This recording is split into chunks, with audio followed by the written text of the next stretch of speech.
बिस्मिल्लाहिर्रहमानिर्रहीम और अस्सलाम वालेकुम। मैं सिर्फ एक आध सेकंड के बाद आपके साथ शुरू हो रहा हूँ ये लाइव ट्रांसमिशन करने, क्योंकि शायद पाकिस्तान की तारीख की ये सबसे बड़ी स्टोरी है जो आज ब्रेक होने जा रही है। पाकिस्तान की तारीख की वैसे तो बहुत बड़ी स्टोरीज़ में से एक 1971 में जब पाकिस्तान टूटा था, वो एक बहुत बड़ी स्टोरी होगी। पाकिस्तान 1947 में जब बना, वो बहुत बड़ी स्टोरी होगी। कायदे आज़म रहमतुल्लाह अलैह का जब विसाल हुआ था, वो बहुत बड़ी स्टोरी होगी। लेकिन भुट्टो साहब को फांसी दी गई, वो बहुत बड़ी स्टोरी होगी। लेकिन मेरे ख्याल में, मेरे ज़ाती तजिए में, आज पाकिस्तान की तारीख की सबसे बड़ी स्टोरी है जो मीडिया पर ब्रेक हुई है और जिस पर हम आपसे बात करने जा रहे हैं। इससे बड़ी स्टोरी कम अज़ कम मैं फैक्टिवनेस की वजह से, दूसरे मामलात की वजह से, मैं इससे बड़ी स्टोरी किसी स्टोरी को नहीं समझ सकता, ना समझता हूँ।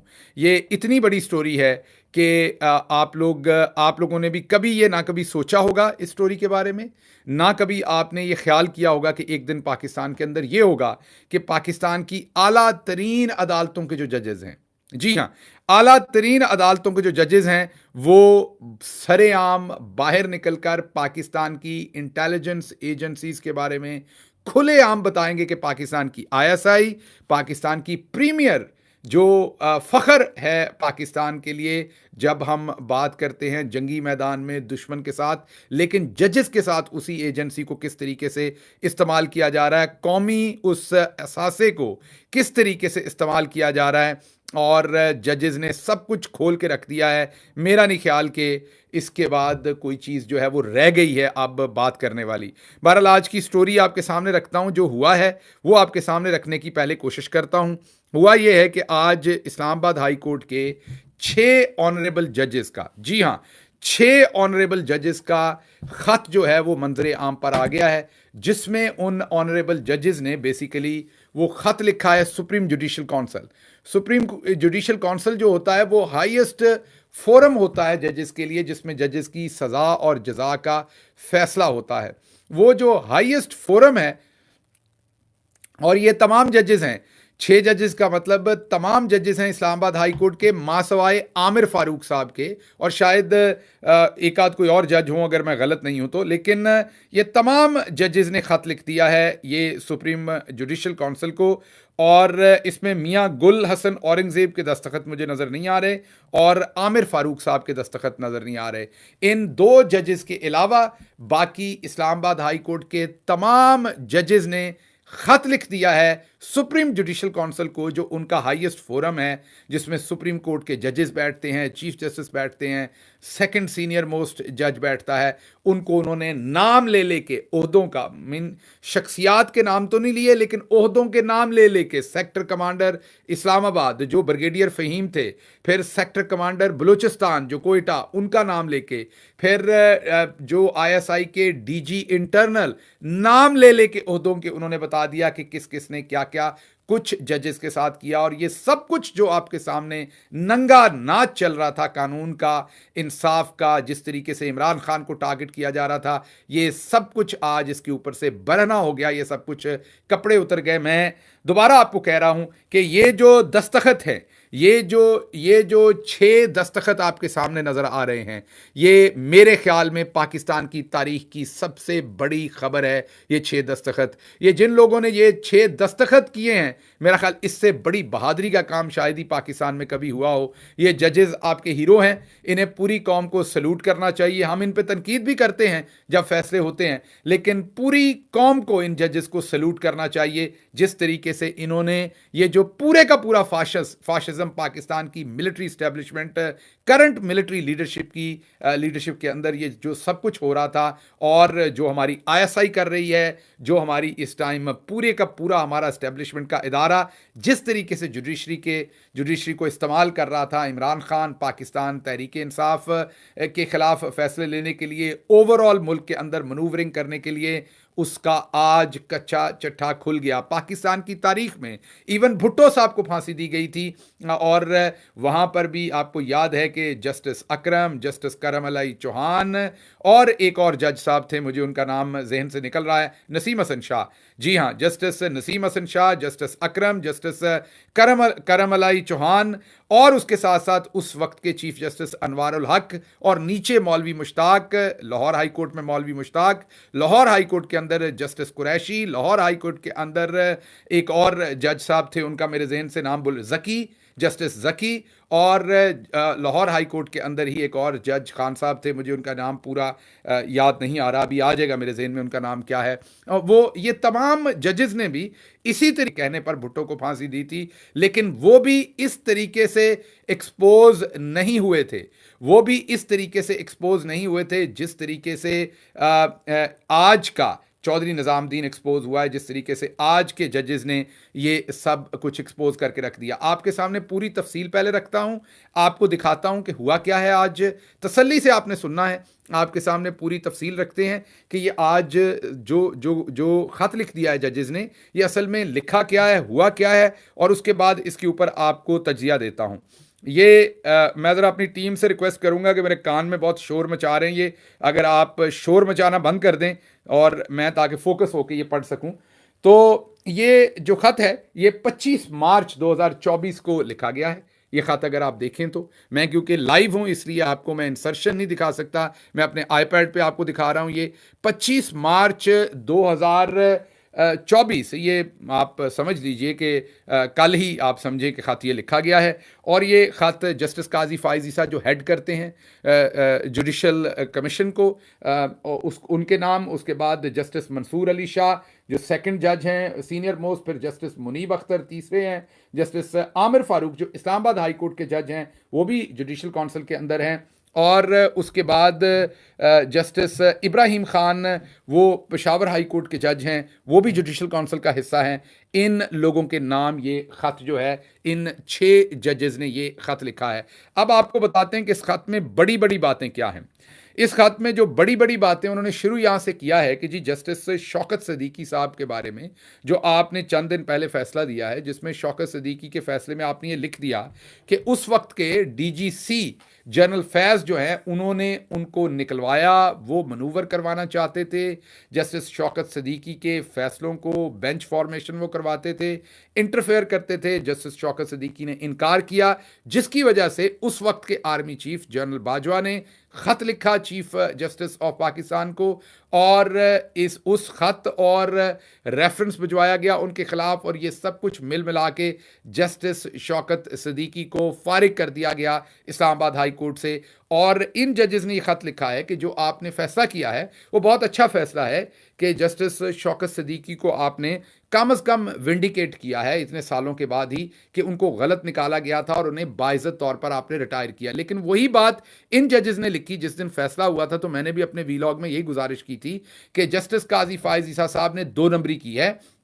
अगर वो वाकई इस यहाँ पर इंसाफ करना चाहते थे तो फिर उनको करना ये चाहिए था कि वो जो लेटर लिखा था बाजवा साहब ने उसका एहतसाब करते।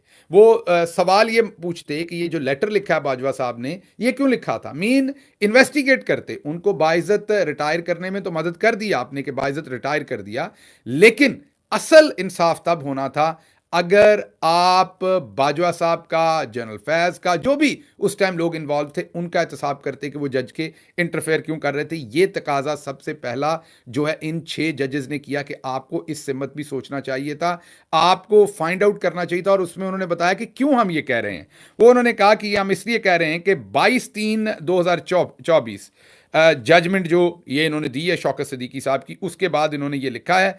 उन्होंने लिखा है कि जिस तरीके से शौकत सदीकी ने बताया सुप्रीम कोर्ट को कि आईएसआई इंटरफेयर करती थी उनके तमाम मैटर्स में और उनसे ज़बरदस्ती जजमेंट्स लेने की कोशिश करती थी आईएसआई, और जब वो नहीं माने तो उस वजह से उन्हें निकलवा दिया गया। उसके बाद वो पैराग्राफ नंबर 4 में लिखते हैं कि अब सुप्रीम कोर्ट ने क्योंकि डिक्लेयर कर दिया है जस्टिस सदीकी की इस एक्सटेंड तक कि वो उनको बाइज़्ज़त रिटायर किया, लेकिन जो दूसरा हिस्सा है उसका कि आईएसआई के लोग जो इंटरफेयर करते थे उनको कोई सज़ा नहीं दी गई, तो उनको सज़ा दी जानी चाहिए थी। उन्होंने कहा कि हम सपोर्ट करते हैं, 5वां पैराग्राफ लिखा है ख़त का, पेज नंबर 2, कि हम सपोर्ट करते हैं कि जस्टिस सदीकी की जो रिक्वेस्ट है कि इन्वेस्टिगेट किया जाए उन तमाम लोगों को जिन्होंने गंदा किरदार अदा किया, उनके सारे काम में हम सपोर्ट करते हैं कि उनको उस सारे मामले को इन्वेस्टिगेट किया जाए। यहाँ से असल मामला शुरू होता है। वो फिर अपनी अपनी कहानी बताते हैं।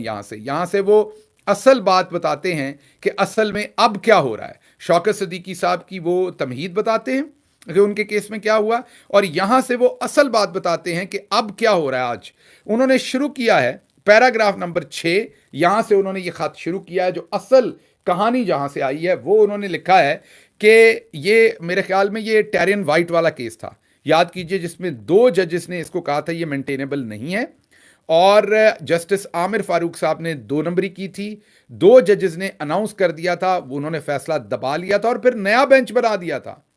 नया बेंच बना दिया था कि उसको इन्वेस्टिगेट करें। उन्होंने कहा कि ये Mohammad Sajid versus Imran Ahmed Khan Niazi, writ petition number 3061 of 2022। उन्होंने कहा ये मैटर अंडर क्वेश्चन था कि ये मेंटेनेबिलिटी इसकी हो सकती है या नहीं।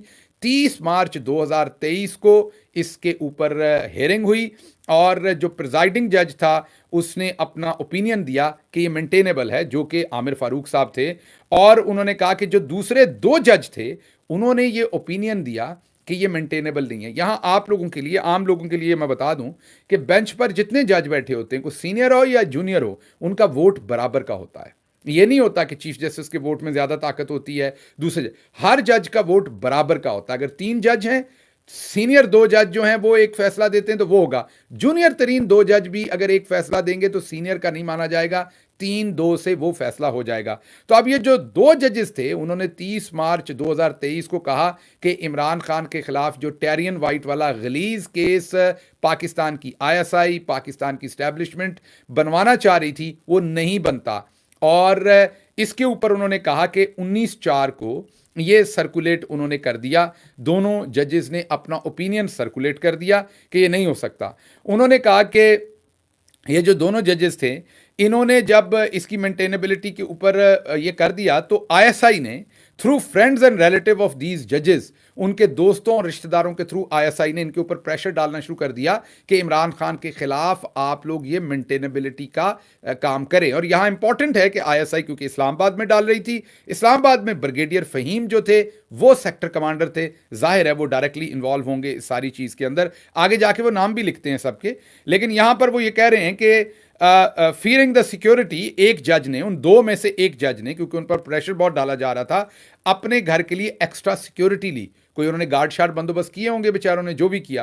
उन्होंने कहा कि उन्होंने सिक्योरिटी ली, लेकिन उनके ऊपर इतना प्रेशर डाला गया, इतना प्रेशर डाला गया कि वो हाई ब्लड प्रेशर का उन्हें अटैक हुआ, जिसकी वजह से उन्हें अस्पताल दाखिल करना पड़ा। अच्छा, यहां पर मैं आपको एक इंटरेस्टिंग बात बताता हूं। जब भुट्टो साहब को फांसी देनी थी ना, तो सुप्रीम कोर्ट का 9 रुकनी बेंच था। उस 9 रुकनी बेंच में 5 लोग फांसी नहीं देना चाहते थे और 4 देना चाहते थे। 4 मैंने आपको बता दी, करमलाई चौहान, जस्टिस अकरम, नसीम हसन शाह, जस्टिस तो नहीं इन सारों को कहना चाहिए वैसे, करमलाई चौहान, नसीम शाह, अकरम और अनवारुल हक। मैं जानबूझ के इनको जस्टिस नहीं कह रहा क्योंकि काबिल नहीं है जो काम उन्होंने किया था, भुट्टो साहब को जैसे कत्ल किया था, और अब तो सुप्रीम कोर्ट ने फैसला भी दे दिया। ये 4 देना चाहते थे, 5 नहीं देना चाहते थे।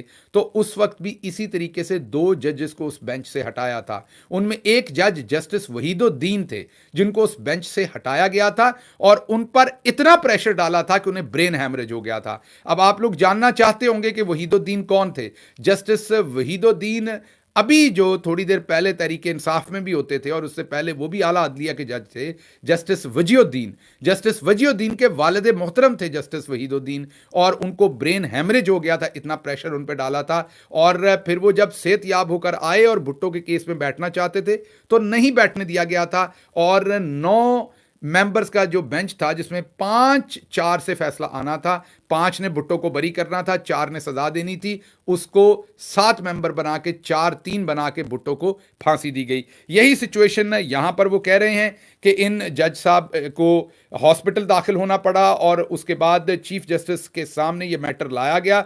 चीफ जस्टिस साहब ने क्या करना था, वो तो खुद हिस्सा थे इसका, वो तो खुद रोक के बैठे हुए थे इस सारे काम को, तो उन्होंने क्या करना था। उसके बाद वो कहते हैं कि एक मीटिंग के अंदर चीफ जस्टिस जो हैं उनकी मीटिंग के उनके घर में एक मीटिंग की गई जो 2 मई को की गई। जी हाँ, 2 मई को ये सारा मैटर उनके सामने लाया गया कि पिछले महीने जो सब कुछ हुआ, जज साहब पे जिस तरह प्रेशर पड़ा और ये सब कुछ हुआ है। 3 तारीख को 6 जजेस जो हैं वो उन्होंने जाके इस्लामाबाद हाई कोर्ट के उन्होंने chief justice Islamabad high court को अपने कंसर्न्स बताए कि आईएसआई के जो ऑपरेटिव हैं, आईएसआई के जो लोग हैं, वो जुडिशियल आउटकम्स को इफेक्ट करने के लिए हम पे प्रेशर डाल रहे हैं, मर्जी के फैसले हमसे लेना चाह रहे हैं। उन्होंने ही advise that he had already spoken to DGC. उन्होंने कहा कि मैं ऑलरेडी जनरल फैसल नसीर साहब से बात कर चुका हूं, जो डीजीसी हैं यहाँ आईएसआई के, और उन्होंने एश्योर किया है कि अब आपको कोई आईएसआई की तरफ से तंग नहीं करेगा।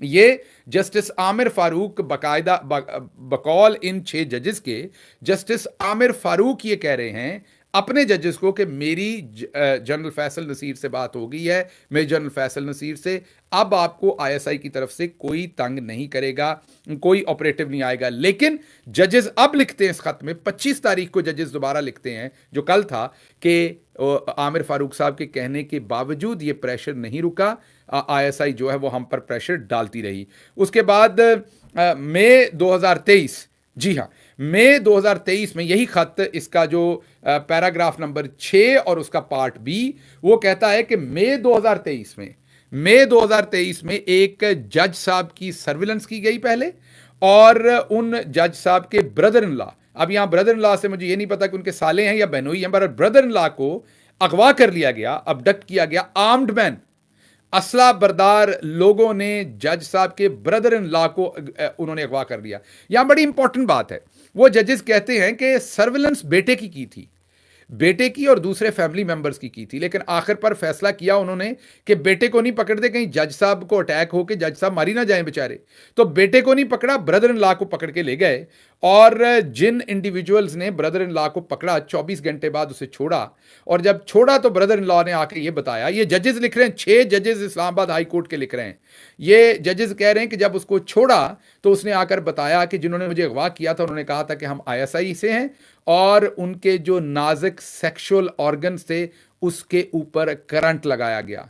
जो ये ब्रदर इन लॉ साहब थे, उनके सेक्सुअल ऑर्गन्स के ऊपर करंट लगाया गया, करंट के झटके दिए गए उनको, ये वो बता रहे हैं। और उनके ये जो जज साहब थे, इनके जाहिर है उनके ऊपर पूरा प्रेशर, उनकी फैमिली के साथ ये सब कुछ हो रहा है, और फिर ज़बरदस्ती उससे वीडियो भी रिकॉर्ड करवाया गया।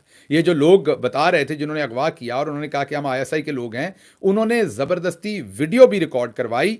और ये समझिए, ये आज से 1 साल पुरानी बात हो रही है, ये मई 2023 की बात हो रही है, ये 9 मई के बाद के सारे मामलात, ये उस ज़माने की बात हो रही है। 9 मई में जो कुछ करवाया जा रहा था और जो कुछ करवाना था, उसको हासिल करने के लिए यहां तक चले गए थे कि जजेस के घर के लोगों को अगवा करके उनके नाजुक अज़ा के ऊपर करंट लगाया जा रहा था। समझ नहीं आ रही कि हम हिंदुस्तान से हैं सारे, और या कहीं हमारे मुल्क पर किसी और ने कब्जा कर लिया हुआ है, हम इस मुल्क से ही नहीं है, ये जजेस इस मुल्क से ही नहीं है, ये जो इंटेलिजेंस एजेंसी है ये किसी और मुल्क की है, किसी और ने हम पे कब्जा कर लिया, या हम गलती से किसी और मुल्क में सरहद पार चले गए गलती से, और हमें समझ ही नहीं आ रही, हम वहां बिलोंग ही नहीं करते, क्योंकि अपनी एजेंसी तो आपके साथ ये सब कुछ नहीं कर सकती, और वो भी आला तरीन जजेस के साथ, हाई कोर्ट के जजेस के साथ, जो इन ओहदों पर बैठे हुए लोगों को एक स्ट्रोक ऑफ पेन से हटा सकते हैं। एक, जी, पाकिस्तान का आर्मी चीफ हो, पाकिस्तान का कोई ओहदेदार हो, हाई कोर्ट उसे एक फैसले के साथ, एक रॉन्ग डूइंग से उसे हटा सकती है। कानून की बात अगर करें,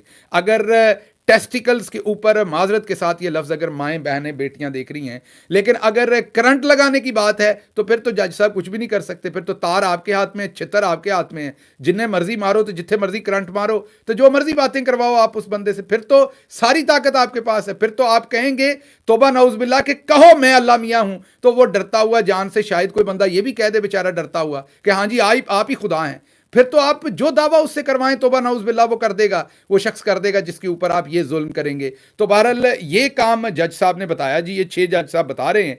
उसके बाद वो कहते हैं कि इनसे वीडियो भी कर ली। एक सब्सिक्वेंटली कंप्लेंट जो है वो जज साहब ने इस्लामाबाद जो हाई कोर्ट, उन्होंने सुप्रीम जुडिशियल काउंसिल को कंप्लेंट फाइल की। एक सॉरी, इन्हीं जज साहब के खिलाफ पहले तो इनके घर वाले को उठा लिया गया, ब्रदर इन लॉ को करंट लगाया गया, वीडियो, और फिर उसी जज के खिलाफ सुप्रीम जुडिशियल काउंसिल के अंदर उसी जज को ब्लैकमेल करने के लिए उसके खिलाफ कंप्लेंट भी फॉरवर्ड करा दी कि जज करप्ट है, इसको निकालो। अच्छा जी, उसके बाद वो कहते हैं कि 3 मई 2023 को इस्लामाबाद हाई कोर्ट की के जो इंस्पेक्शन जज हैं डिस्ट्रिक्ट ईस्ट इस्लामाबाद के, उन्होंने reported to chief justice Islamabad high court, उन्होंने जस्टिस आमिर फारूक साहब जो chief justice Islamabad high court के हैं उनको रिपोर्ट किया कि डिस्ट्रिक्ट कोर्ट जो है उनके अंदर बहुत ज़्यादा वहाँ हरासमेंट की जा रही है, वहाँ जो सेशन जजेस हैं उनको बहुत सताया जा रहा है और उनको बहुत तंग किया जा रहा है मर्जी के फैसले लेने के।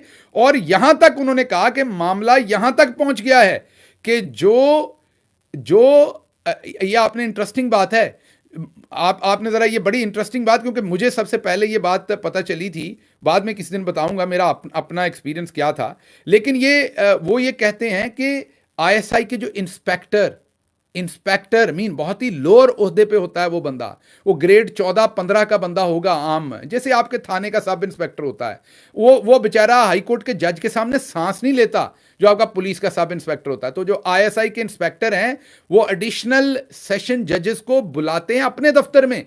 जी हां, ये जजेस कहते हैं कि वो उनको मिलने नहीं आते कोर्ट में कि ये फैसला कर दें, अपने दफ्तर उनको बुलाते हैं कि यहां आओ, हाजिर हो और ये फैसला करो, अगर नहीं करोगे तो तुम्हारी तबाही निकाल देंगे। तो वो कहते हैं कि ये इस तरह की इंटिमिडेशन हो रही है। फिर वो ये भी कहते हैं कि एक जज के घर पर क्रैकर फेंके गए, पटाखे मीन बम छोटे फेंके गए उसके घर के अंदर, जहां उसके बच्चे होंगे, बीवी होगी, उसको डराने के लिए जज के घर के अंदर बम फेंके गए कि वो मर्जी का फैसला करे।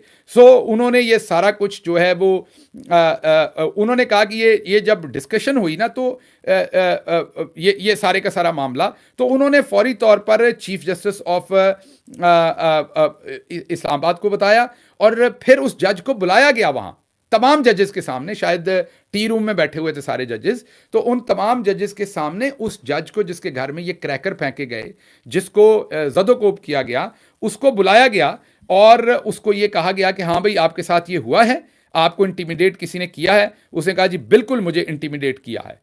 फिर आगे वो कहते हैं कि 10 मई 2023 को जजेस ऑफ इस्लामाबाद हाई कोर्ट जो है उन्होंने एक खत लिखा chief justice Islamabad high court को और ये बताया कि जो आईएसआई के ऑपरेटिव्स हैं वो जुडिशियल मैटर्स के अंदर इंटरफेयर कर रहे हैं और इससे बचने के लिए कोई कंटेम्प्ट की प्रोसीडिंग शुरू करें। अब सोचे ना, जो जज है उसके पास क्या होता है, जैसे प्रिंसिपल है इचिसन का, अब प्रिंसिपल के पास कोई तोप गन गोला तो है नहीं कि वो वापस मारेगा जनाब गवर्नर को या किसी को, वो तो शरीफ आदमी अपना इस्तीफा दे सकता है ना। मुहज़्ज़ब मुल्कों में यही सबसे बड़ा हथियार होता है, वो इस्तीफा दे के साइड पे हो गया। ऐसे ही जज क्या करेगा, ज़्यादा से ज़्यादा कंटेम्प्ट की प्रोसीडिंग, तौहीन अदालत की प्रोसीडिंग जो है वो करके शेयर करेगा। लेकिन वो कहते हैं कि हमने जब ये 10 मई 2023 को इस्लामाबाद हाई कोर्ट को कहा कि कंटेम्प्ट प्रोसीडिंग शुरू की जाए ताकि ये इंटरफेरेंस ना हो, और हमने ये ख़त लिखा है जिसकी कॉपी हम आपके अटैच कर रहे हैं, ये मैं कॉपी आपको दिखाता हूँ, वो बहुत ही ख़तरनाक ख़त है। वो ख़त मैं आपको जब वो पढ़ के सुनाऊंगा तो आपके होश उड़ जाएंगे कि मैं क्या बातें कर रहा हूं। आपको यकीन नहीं आएगा कि ये असल में हो रहा है, आपको लगेगा कि ये किसी फिल्म में हो रहा है, असल में तो ऐसे हो ही नहीं सकता। तो वो खत की कॉपी भी है, वो दिखाते हैं आपको।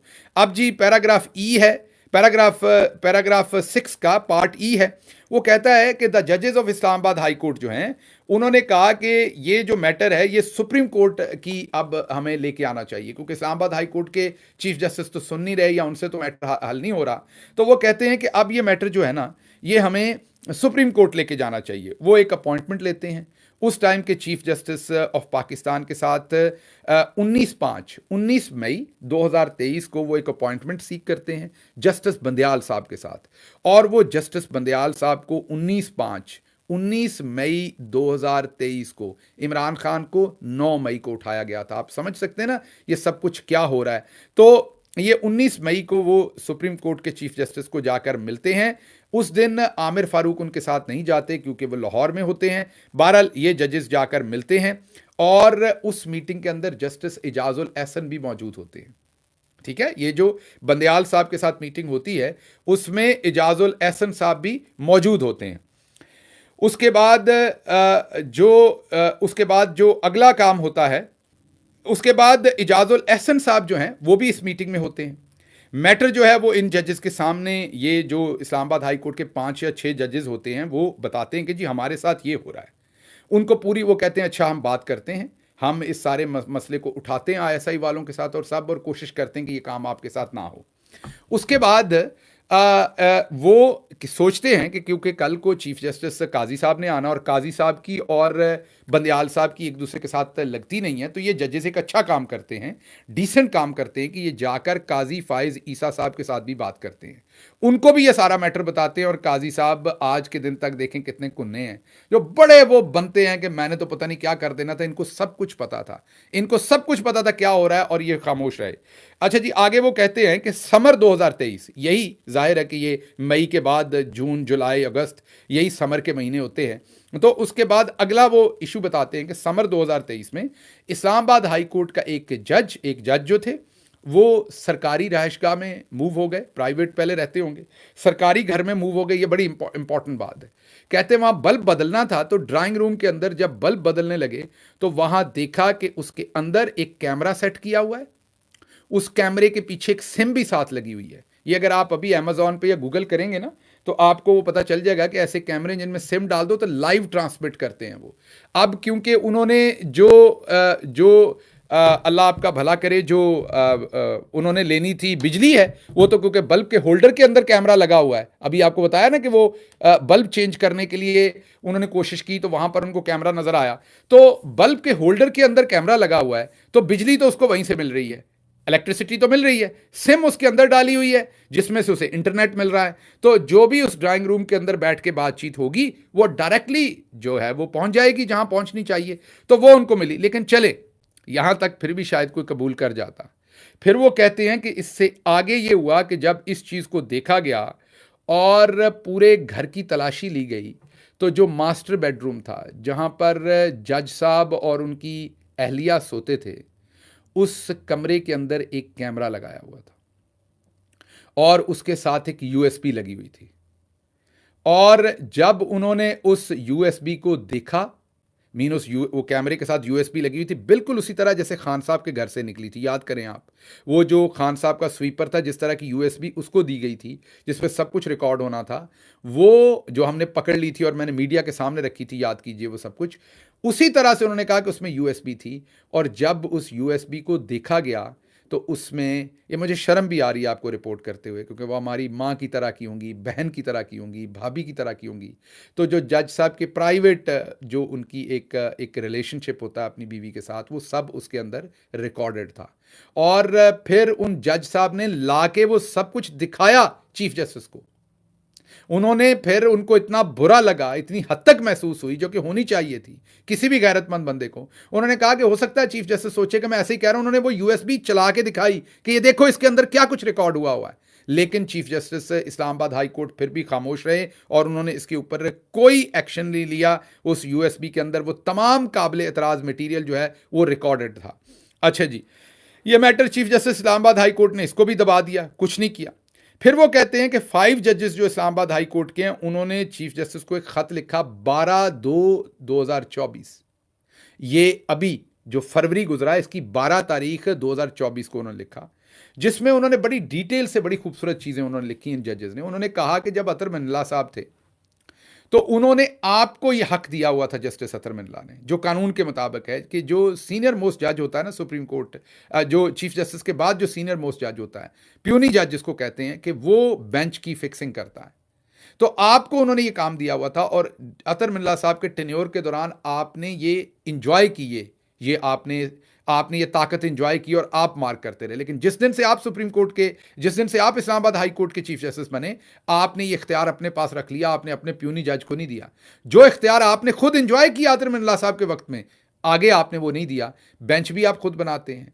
और वो जो एक हमने केस बताया जो टेरियन वाइट वाला, जिसमें वाज़े तौर पर 2 जजों ने और फैसला दिया, आपका फैसला और था और आपने नया बेंच बना दिया। तो उन्होंने ये पूछा, इसी खत में उन्होंने पूछा, मैं आपको वो खत दिखाता हूं, उन्होंने इस खत में पूछा अतर मिन्ला साहब से, अपना आमिर फारूक साहब से, कि किस कानून के तहत आप ये कर सकते हैं, कौन सा कानून आपको ये राइट देता है कि 2 जजेस ने जब ये फैसला कर दिया कि मेंटेनेबल नहीं है, आपने फैसला किया मेंटेनेबल है, 2-1 से वो फैसला हो गया कि मेंटेनेबल नहीं है, आपने वो बेंच तोड़ दिया, आपने नया बेंच बना दिया, ये कहां का कानून है, किसने आपको ये इख्तियार दिया है? फिर आप क्यों मशवरा करके लोगों से केस मार्क नहीं करते? आप कानून के मुताबिक क्यों नहीं चल रहे, इंसाफ के मुताबिक क्यों नहीं चल रहे? क्या तमाम जज इक्वल नहीं है? आप सीनियर हैं लेकिन हम हैं तो इक्वल सारे। तो उन्होंने कहा कि फौरी तौर पर एक फुल कोर्ट मीटिंग बुलाएं, ताकि इन सारे मैटर्स को देखा जाए। आज 1.5 महीना हो गया उस खत को, अभी तक full court meeting justice Aamir Farooq ने नहीं बुलाई, जिसका मतलब है कि वो मिले हुए हैं। तो ये चौधरी निजामुद्दीन, पाकिस्तान की मिलिट्री स्टैब्लिशमेंट, उसके ऊपर इसमें बंदयाल साहब की भी मैं ये कहूँगा कि उनकी भी नालायकी कह लें, उनकी भी जो आप ये डरपोक होना कह लें, उनकी बुज़दिली कह लें, क्योंकि उनके ज़माने में ये सब कुछ हो रहा था। और उसके बाद आमिर फारूक साहब और काजी फायज ईसा साहब का हैंड एंड ग्लव होना, ये सब कुछ इन जजेस के ऊपर जो क़यामत टूट रही है वो इन सब की तरफ से इकट्ठे टूट रही है। अच्छा जी, फिर उन्होंने ये बताया, फिर उन्होंने कहा कि शौकत अजीज़ साहब के इस सारे केस के बाद जब आपने ये फैसला दे दिया, अब इन राइटिंग कर दिया कि आईएसआई ये काम करती है, तो हम चाहते हैं कि अब एक्शन हो, आईएसआई की इन्वेस्टिगेशन हो और हमें पता चले कि ये हमारे साथ ये सब कुछ क्यों हो रहा है। और फिर उन्होंने कहा कि ये एक हिस्टोरिकल मैटर भी है, और उन्होंने कहा कि हर जज जो है वो इतना ज़्यादा तगड़ा नहीं हो सकता। आप ये एक्सपेक्ट ना करें कि हर जज जो है वो काजी फायज ईसा साहब समझें कि वो मेरे जितना तकड़ा है या शौकत सिद्दीकी साहब जितना। हर जज को आप इस इम्तिहान में क्यों डालते हैं कि उसकी नंगे की वीडियोस बने और उसके घर वाले उठा लिए जाएं और उनके नाजुक अज़ा के ऊपर करंट लगाए जाएं। उन्होंने कहा हर जज को आप इस सारे पुलसरात से क्यों गुजारते हैं? आप क्यों एक्शन नहीं लेते कि जजेस को इस तरीके से ब्लैकमेल ना किया जाए और ये सारा काम जो है वो रुक जाए? उन्होंने कहा कि जो जो जजेस थे उनको उनके ऊपर प्रेशर डाला जाता था उनसे मर्जी के फैसले करवाने के लिए। फिर वो कहते हैं कि अगर ये सब कुछ ना किया गया, उसमें इसमें वो मैंने आपको जैसे बताया कि वो ये भी बताते हैं कि एक जज साहब जो है जो कोयटा के रहने वाले थे, मैं आगे लेटर दिखाता हूं आपको, एक सेकेंड वो लेटर मैं निकाल लूं। ये लेटर है जी जो एनेक्स ए के तौर पर लगा है। ये मई 10 2023 को लिखा गया था। इमरान खान साहब को 9 को गिरफ्तार किया गया था। आप खुद समझ लीजिए कि क्या कुछ हो रहा था, मैं आपको दिखा दूं। ये मई 10 को ये खत लिखा गया था, ठीक है जी। और ये खत लिखा गया था chief justice Islamabad high court को। मतलब कि जब इमरान खान को इस्लामाबाद हाई कोर्ट से पकड़ा गया था तो ये सब गंद चल रहा था उस टाइम, जजेस को इस तरीके से बदनाम किया जा रहा था। उस दिन खत लिखते हैं मई 10 2023 को। यही 6 जजेस जो हैं, मैं इनके आपको दस्तखत भी दिखा देता हूं। ये 7 नाम लिखे हुए हैं। मियां गुल औरंगजेब के इसमें दस्तखत नहीं है, मियां गुल हसन औरंगजेब के 7 नाम है टोटल, दस्तखत 6 है। और इन्होंने ये खत उस दिन लिखा था 10 मई को, जिसमें उन्होंने लिखा कि जस्टिस तारिक महमूद जहांगीरी को डायरेक्टली जो है उनके रिश्तेदारों को और उनके दोस्तों को अप्रोच किया गया। उनको कहा गया कि आप सेक्टर कमांडर इस्लामाबाद, आईएसआई के सेक्टर कमांडर इस्लामाबाद जो ब्रिगेडियर फ़हीम थे उनके साथ आप मुलाकात करें। उनको प्रेशराइज किया गया कि आप हमारी मर्जी के फैसले दें। फिर उन्होंने कहा कि जो सेक्टर कमांडर कोयटा थे उन्होंने कहा कि आप मेरे रिश्तेदारों को कोयटा में प्रेशर किया कि आप फैसिलिटेट करें कि मैं मिलूं या सेक्टर कमांडर इस्लामाबाद से या सेक्टर कमांडर कोयटा से। मतलब इधर से इस्लामाबाद वालों ने कोयटा वाले को कहा कि भाई ज़रा थोड़ा सा उधर डंडा दो जज साहब को, माजरत इन लफ्ज़ों के लिए, लेकिन जो किया जा रहा है वही आपको मैं बता रहा हूँ। और उसके बाद वो कहते हैं कि इसी तरह से प्रेशर डाला गया जस्टिस मोहसिन अख्तर कियानी साहब के ऊपर, उनके रिश्तेदारों के ऊपर भी प्रेशर डाला गया और उनको ये कहा गया कि आप हर सूरत, उनको ये थ्रेट दिया गया कि आप जिस बेंच में हैं उसमें आपने वो फैसले करने जो हमने आपको कहना है, और अगर आपने वो फैसले ना किए तो फिर आपका हशर बुरा होगा। और उन्होंने जस्टिस कियानी को बताया कि आप बड़े हेल्पफुल नहीं, आप बिल्कुल तावन नहीं करते, फिर आपके साथ भी तावन नहीं किया जाएगा, फिर किसी को उठा लिया जाएगा और करंट मारा जाएगा। फिर वो कहते हैं कि जस्टिस अरबाब मोहम्मद ताहिर, उनको उनके रिलेटिव जस्टिस अरबाब मोहम्मद ताहिर जो जज हैं इस्लामाबाद हाई कोर्ट के, उनके रिश्तेदार को कोयटा में जो उनके रिश्तेदार ने बताया कि जो आईएसआई वाले हैं वो टैक्स के मैटर्स हमारे प्रूव कर रहे हैं और हमें बता के गए हैं कि आपको हमने टैक्स के केस में अंदर कर देना है। जज साहब इस्लामाबाद बंदे दे पुत्र नहीं बन रहे, बंदे दे पुत्र बन जाए। माजरत में दोबारा, जज साहब मेरे लिए बहुत मोहतरम है, लेकिन जिस तरह उन्होंने बात की होगी वो बतानी तो पड़ेगी कि वो अगर नहीं बनेंगे तो फिर ये मैटर्स आपके ख़राब होंगे। और sector commander Islamabad and director general internal, DG internal, और सेक्टर कमांडर इस्लामाबाद आईएसआई, उन्होंने भी रीच आउट किया, जस्टिस मोहसिन अख्तर कियानी से रब्ता किया और उन्हें कहा कि जो मैटर आपके सामने पेंडिंग है उनमें आप वो फैसले करें जो हम आपको कहते हैं। उन्होंने कहा कि ये we are of the opinion कि ये जो कुछ भी हो रहा है ये गलत हो रहा है, ये थ्रेट्स मिल रहे हैं। आर्टिकल 204 जो कॉन्स्टिट्यूशन का है वो उसके तहत कंटेम्प्ट ऑफ कोर्ट जो है वो हमें करनी चाहिए और इस चीज़ से जो है वो इनसे बाज़पुश करनी चाहिए और इस काम को रोकना चाहिए, क्योंकि अगर हमने इसको ना रोका तो फिर ये फैलता फैलता पता नहीं कहाँ तक चला जाएगा। ये खत था जी 10 मई 2023 को इन्हीं जजेस ने ये खत लिखा था। ये इनके सिग्नेचर आपके सामने नजर आ रहे हैं। उसके बाद एक और खत जो है वो 12 फरवरी को, जो अभी महीना पहले लिखा, मैंने आपको बताया, जिसमें उन्होंने असल में वो ये खत वो है जिसमें उन्होंने, एक सेकेंड ये चेंज हो गया, ये खत वो है जिसमें उन्होंने आमिर फारूक साहब से, जी हाँ, ये वो खत है जिसमें उन्होंने आमिर फारूक साहब से सवालात पूछे हैं कि आप ये सब कुछ क्यों कर रहे हैं और आप किस तरीके से ये बेंच तोड़ सकते हैं, बना सकते हैं। इसके नीचे भी अगर आप देखें तो इन्हीं जजेस के सिग्नेचर है इस खत के नीचे भी, ये 12 फरवरी को। और अब मैं वापस आता हूं उस खत के ऊपर जो खत लिखा गया है, आज लिखा गया है, जो लेटेस्ट है, जो 25 मार्च का खत है। अब उसकी तरफ आते हैं। ये वो खत है 25 मार्च का, ये आप देखते जाइए। ये वो खत है जो अभी लेटेस्ट खत लिखा गया है 25 मार्च, जो कि कल था, 2024 को ये खत लिखा है। और इन जजेस ने बहुत ही डिटेल से पेन डाउन कर दिया है सब कुछ कि पाकिस्तान के अंदर क्या हो रहा है। तो इसमें जो काजी फायज ईसा साहब की 2 नंबरियां थी वो भी लिख दी गई हैं, और जो आईएसआई के सेक्टर कमांडर्स और दूसरे लोग उनके साथ कर रहे हैं वो भी लिख दिए गए हैं। Here I rest my case to all of in front of all of you, I rest my case here, कि इमरान खान के साथ क्या कुछ किया गया, पाकिस्तान तहरीक इंसाफ के साथ क्या कुछ किया गया, पाकिस्तान की मासूम आवाम के साथ क्या कुछ किया गया। आज आपने देख लिया कि मेरा नहीं ख्याल ये कोई कह रहा है कि ये ख़त शेयर करें, अब फरत अब्बास साहब कह रहे हैं ये ख़त इस टाइम पूरे सोशल मीडिया पे पड़े हुए हैं। ये बिल्कुल कोई ऐसी छुपी हुई चीज़ नहीं है, इस टाइम पूरे मीडिया पे ब्लास्ट कर चुके हुए हैं, पूरे ट्विटर के ऊपर हर जगह पर ये ख़त जो हैं वो मौजूद हैं। बहरहाल आई रेस्ट माई केस के इमरान खान के साथ जो जुल्म किया गया, जो ज़्यादती की गई, जो पाकिस्तान की ख़वातीन के साथ जुल्म किया गया, जो ज़्यादती की गई, और जो इन जजेस के साथ जुल्म, आप सोचें इस जज की बीवी, ये जो जजेस थे इनकी बीवियां, इनकी बेटियां किन हालात के अंदर रहते होंगे। ये जजेस इंसाफ देने के लिए बैठे हैं, ब्लैकमेल होने के लिए तो नहीं बैठे हुए, अपने रिश्तेदार अपने बच्चों की ज़िंदगियों के फिक्र में तो नहीं बैठे हुए। इन जजेस को जिस रियासत ने प्रोटेक्शन देनी थी वही रियासत इनके नाजुक अज़ा के ऊपर करंट मार रही है। आप खुद सोचें कि जिस रियासत ने इनको प्रोटेक्ट करना था वो इनके रिश्तेदारों को उठाकर अगवा कर रही है। जिस रियासत ने इनकी जान माल इज्जत की हिफाजत करनी थी वो इनके बेडरूम के अंदर कैमरे लगा के इनकी और इनकी बीवी के जो प्राइवेट मोमेंट्स हैं उनको रिकॉर्ड कर रहे हैं, और वो लाइव ट्रांसमिट हो रहे हैं दूसरी जगह पर, लाइव ट्रांसमिट हो रहे हैं वो दूसरी जगह के ऊपर। व्हाट शुड आई से, कुछ कहने को बाकी रह गया है? अभी भी हमसे ये तवक्को होगी कि आप इस पे बात ना करें, अभी भी पूरे पाकिस्तान से ये तवक्को होगी। ये न्यूज़ शायद टेलीविजन के ऊपर हिट करेगी इनिशियली, फिर रुकवा दी जाएगी, इस न्यूज़ पर बात नहीं करने दी जाएगी। मुझे नहीं पता इन जजेस का क्या हाल किया जाएगा। करना है तो ये तमगों के सोने में तोलने के मुतरादिफ हैं ये जजेस। इन जजेस को और यहां पर मैं एक और बात आपको बता दूं कि इन जजेस ने जो बहादुरी दिखाई है, अब अगर दूसरे जजेस में शर्म की कोई थोड़ा सा मासा भी बाकी है ना, और वुकला में मैं यहां पर स्पेशली कहूंगा, वुकला भी झाग की तरह बैठे हुए, माजरत के साथ ये लफ्ज कहूंगा, पेशाब की झाग के साथ, साबन की झाग नहीं, पेशाब की झाग की तरह बैठी हुई हैं वुकला तंजीमें भी, पाकिस्तान बार काउंसिल, फलानी बार काउंसिल।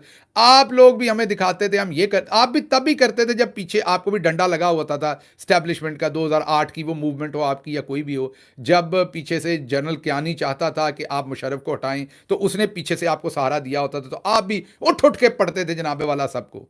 अब आप पिछले 1 साल से किधर हैं? अब आप सत्तू पी के सोए हुए हैं सारे।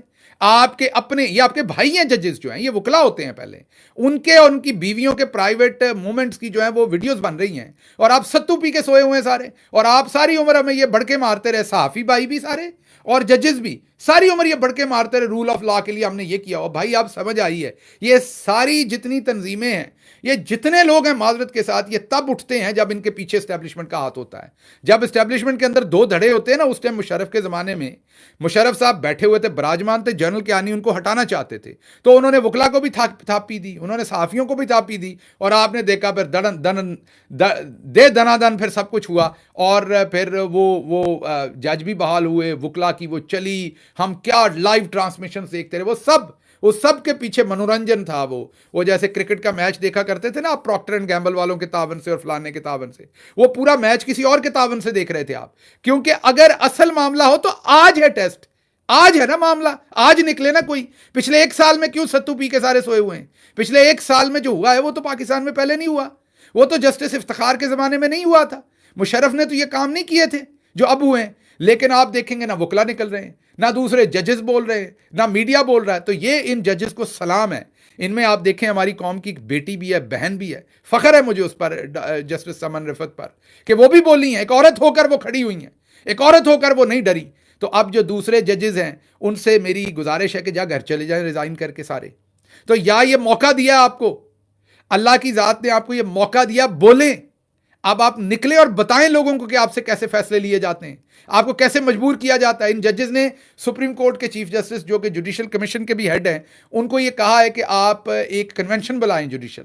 इन जजेस ने कहा है, उन्होंने कहा कन्वेंशन बुलाएं, वहाँ सारे जजेस को बुलाएं ताकि वहाँ पर खुल के बात हो और वो बताएं कि पाकिस्तान के अंदर इस टाइम क्या हो रहा है। मैं इस टाइम रिक्वेस्ट करता हूँ, तमाम जजेस से रिक्वेस्ट करता हूँ, अगर आप में ज़रा सा भी गैरत का मादा है, जरा सा गलत, अगर आज इनमें से किसी जज की बहन बेटी के नंगी वीडियो बन रही है तो कल आपकी भी बननी है, या बन चुकी होगी, आपकी भी नशर नहीं हुई होगी। अगर आप में जरा सा भी गैरत का मासा मौजूद है, मैं माजरत है ये लफ्ज कह रहा हूं, लेकिन इससे नीचे की और कोई बात रह नहीं गई, तो आप जाहिर आप जजेस हैं, आपने कानून तो नहीं तोड़ना ना, कानून के अंदर ही, लेकिन एहतजाज करें, बात करें, अपने हक की बात करें, बोलें। अगर आज भी आपने नहीं बोलना तो कब बोलना है आपने? तब बोलना है जब आपकी भी सारी औरतें मिरनंगी कर दी जाएंगी, मतलब सबकी वीडियोस बन जाएंगी।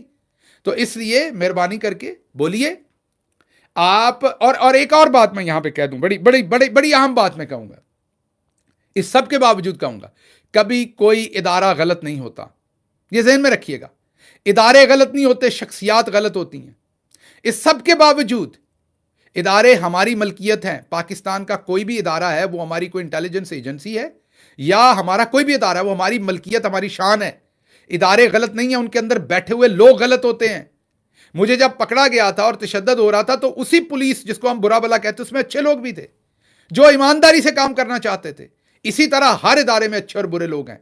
तो हम जो तनकीद कर रहे हैं वो किसी इदारे पे नहीं कर रहे हैं, उस इदारे के अंदर मौजूद काली भेड़ें जो उस इदारे का नाम डबो रहे हैं उनके ऊपर तनकीद कर रहे हैं। और आपने भी, मैं दोबारा रिपीट कर रहा हूं, आपने भी तनकीद अपने किसी इदारे पे नहीं करनी, क्योंकि इदारे पे तनकीद तो है, अपना अपना अपना ये आप कमीज उठाएंगे तो आपका अपना पेट नंगा होगा। इदारे पे तनकीद तो आप अपने ऊपर तनकीद कर रहे हैं, अपने मुल्क को कमजोर कर रहे हैं आप।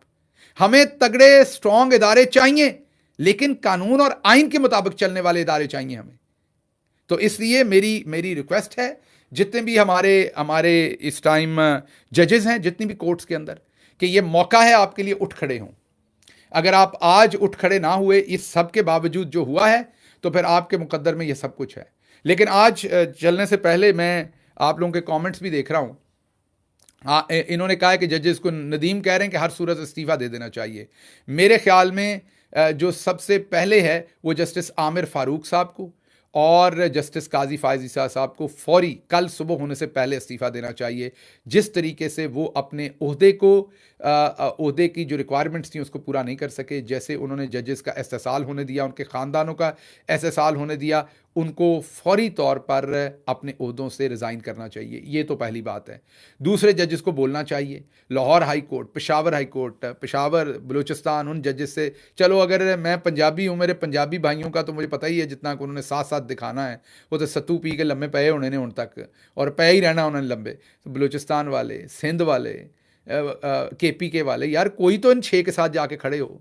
जिस तरीके से उधर पूरे 22 बेजमीर बैठे हुए थे, 22 बेजमीर थे, 22 बेजमीर थे एचिसन कॉलेज के बोर्ड ऑफ गवर्नर्स के ऊपर, सवाए एक जो बाबर अली साहब और 22 में से दूसरे प्रिंसिपल, ये 20 बेजमीर बैठे हुए थे वहाँ। किसी एक ने इस्तीफ़ा नहीं दिया उस बोर्ड ऑफ गवर्नर में से, किसी एक में ये जुर्रत नहीं हुई कि वो खड़ा होकर बात करे कि ये गलत हो रहा है, इसलिए उस प्रिंसिपल के साथ ये हुआ। अगर उसके साथ 2-3 लोग भी खड़े हो जाते ना, 2-3 लोगों में भी कोई गैरत होती, मेरिट होता, कोई कानून की अमलदारी होती, वो 2 से 3 लोग अगर खड़े हो जाते तो ये दिन प्रिंसिपल को वहां ना देखना पड़ता, कॉलेज एचिसन कॉलेज को वो दिन ना देखना पड़ता। इसी तरह ये 6 खड़े हुए हैं, 6 इनके साथ खड़े होइए, इनको अकेला मत छोड़िए। अगर आज आपने इनको अकेला छोड़ दिया तो फिर याद रखिए कि पाकिस्तान की तारीख में इसके बाद शायद कोई नहीं बोल सकेगा, कोई जुर्रत नहीं करेगा बोलने की, क्योंकि आज फैसले का दिन है कि आप अपने बुनियादी हकूक के लिए बोलते हैं कि नहीं।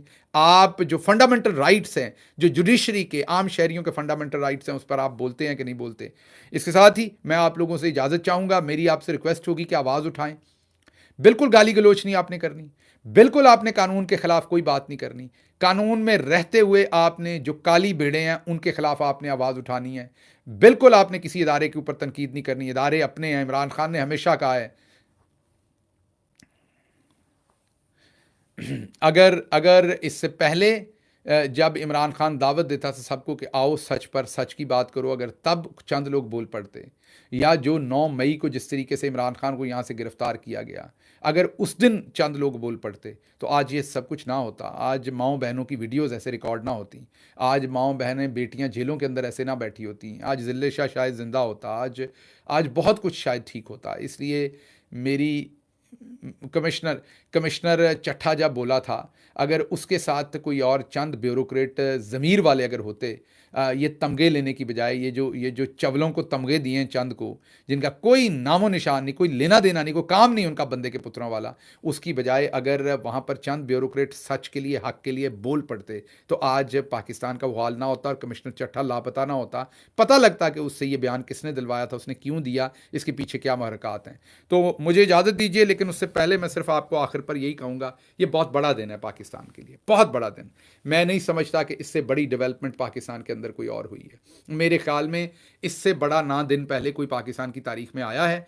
इस एतबार से इतना बड़ा एक्सपोजे जो हुआ है, ये पाकिस्तान की तारीख में पहले नहीं हुआ।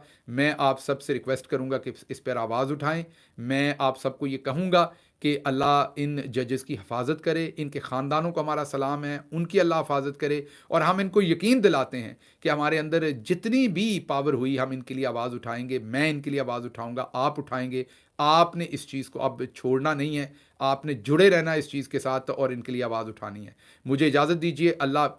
और मीडिया चैनल्स को मैं आपको ये खबर दे दूं अभी कि चौधरी निज़ामुद्दीन ने, पाकिस्तान की मिलिट्री इस्टेब्लिशमेंट ने मीडिया चैनल्स को रोकना शुरू कर दिया कि आप ये खबर ना दें, क्योंकि खबर ब्रेक कर चुका है मीडिया चैनल। उनको रोका जा रहा है कि आप ये खबर ब्रेक ना करें, इस खबर को रोक दें, ये खबर ना करें। ऑलरेडी मीडिया को रोका जा रहा है। तो मेरी आपसे एक्सपेक्टेशन होगी कि आप अब VPN इस्तेमाल करें, भले जो मर्जी इस्तेमाल करें, आपकी जिम्मेदारी है।